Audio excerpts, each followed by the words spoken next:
Hello guys, কেমন আছো? আশা করি ভালো আছো, সবাই সুস্থ আছো। আজকে আমি একটা নতুন রেসিপি নিয়ে চলে এসেছি।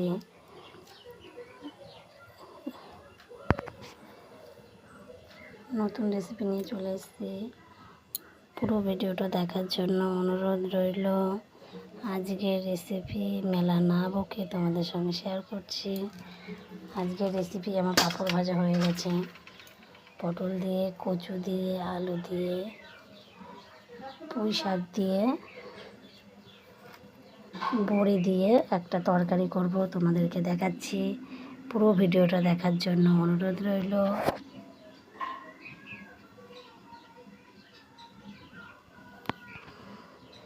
আমি পাঁপড় ভেজেছিলাম, তাই কড়াইতে তেল আছে। সেই তেলের মধ্যে আমি পটলগুলো ভেজে নেব একটু লাল লাল করে।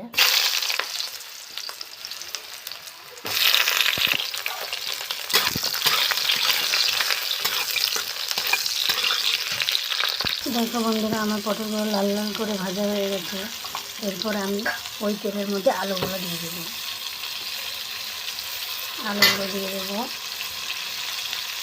আলুগুলো একটু নেড়ে চেড়ে নিয়ে ওই একই রকম একটু লাল লাল করে ভেজে নেব। দেখো বন্ধুরা, আমি ওই বড়িগুলো ওই তেলের মধ্যে একটু ভেজে নেব, কারণ আমি আলাদা করে তুলে করলাম না, কারণ একটু বেশি করে তেল দিয়েছি। আমার ওই তেলের মধ্যে সব থেকেও ভাজা হয়ে যাবে বন্ধুরা। তোমরা চাইলে আলাদা আলাদা করে ভেজে নিতে পারো। দেখো বন্ধুরা, আমার প্রায় ভাজা হয়ে এসেছে। আমি এবার এই কচুগুলো এর মধ্যে অ্যাড করব। এবার আমি কিছুক্ষণ এই কচুগুলো একটু নেড়ে চেড়ে নিয়ে ভালো করে ভেজে নেব। এবার আমি একটা মিশ্রণ জাল নিয়ে নিয়েছি। এর মধ্যে আমি একটু আদা কুচি, একটু সর্ষে, একটু জিরে, কটা কাঁচা লঙ্কা, এবার আমি একসঙ্গে একটা পেস্ট করে ওর মধ্যে দেব। এরপর আমি কিছুটা পুঁই শাকের মধ্যে অ্যাড করবো, কিছুক্ষণ নেড়ে করে নেব। পরিমাণ মতো একটু লবণ দিয়ে দিলাম। আমি যেরকম লাগবে বেশি কম তোমাদের বাড়িয়ে নেবে। এবার আমি একটু নাড়াচাড়া করে জল মেরে দেবো।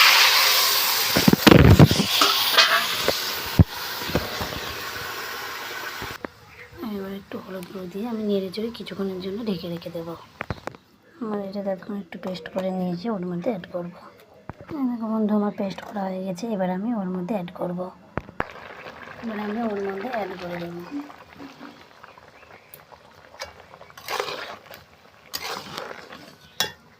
আমার হয়ে এসছে। আমি এবার নামিয়ে সাতলানোটা দেখাবো।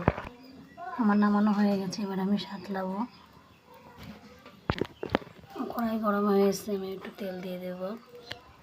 আমার তেলটা গরম হয়ে এসছে, এবার আমি একটু পাঁচফোড়ন দিয়ে দেবো। তেজপাতা দিয়ে দেবো। এর মধ্যে একটা পেঁয়াজ কুচি রেখেছিলাম, একটা অ্যাড করবো। এবার আমি একটু পেঁয়াজগুলোকে লাল লাল করে ভেজে নেব। এবার আমি ঢেলে দিয়েছি। দেখো না বন্ধুরা, এইরকম হবে। খেতে খুবই অসাধারণ লাগবে। আমার নামানো হয়ে গেছে। একবার এরকম করে রেঁধে দেখবে, খেতে খুবই ভালো লাগবে।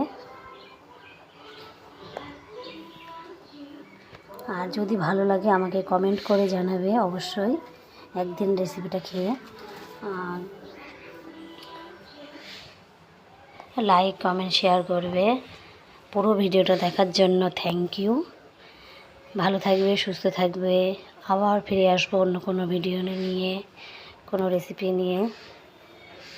ধন্যবাদ।